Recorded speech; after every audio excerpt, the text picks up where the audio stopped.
Let's fill out the Vermont Motor Vehicle Bill of Sale together and avoid the small mistakes that cause big headaches when it's time to transfer the title and register the car.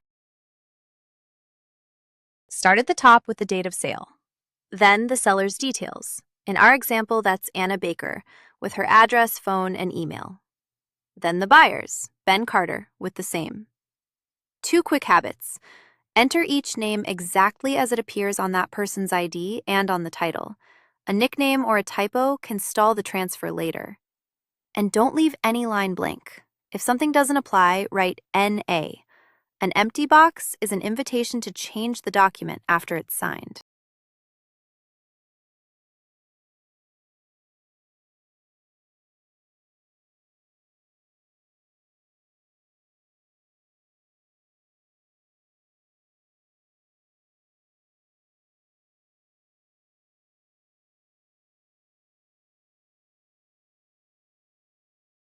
Next, describe the vehicle. Make, model, body type, year, color, and the odometer reading.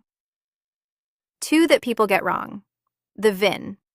Type all 17 characters exactly as they appear on the title. A single wrong digit can stall the title transfer.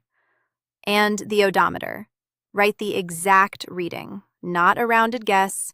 A sloppy number can look like odometer fraud.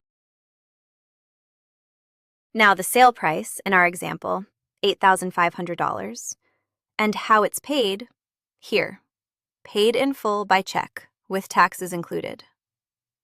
Write the real price.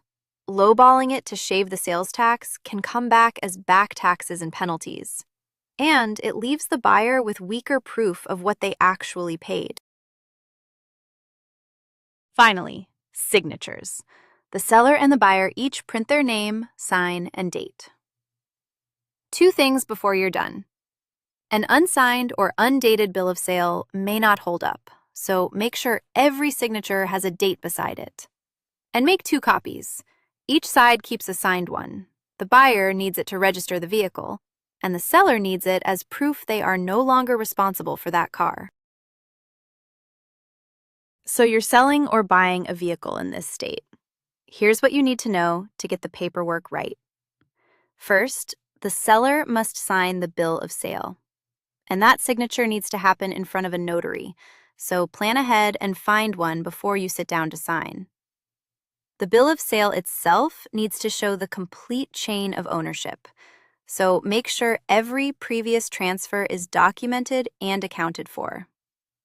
You'll also need to handle the certificate of title. And if there's a lien on the vehicle, all liens must be fully released before the transfer can move forward. Now, if the vehicle is model year 2011 or newer, an odometer disclosure statement is required, so be ready to record the mileage accurately on your paperwork.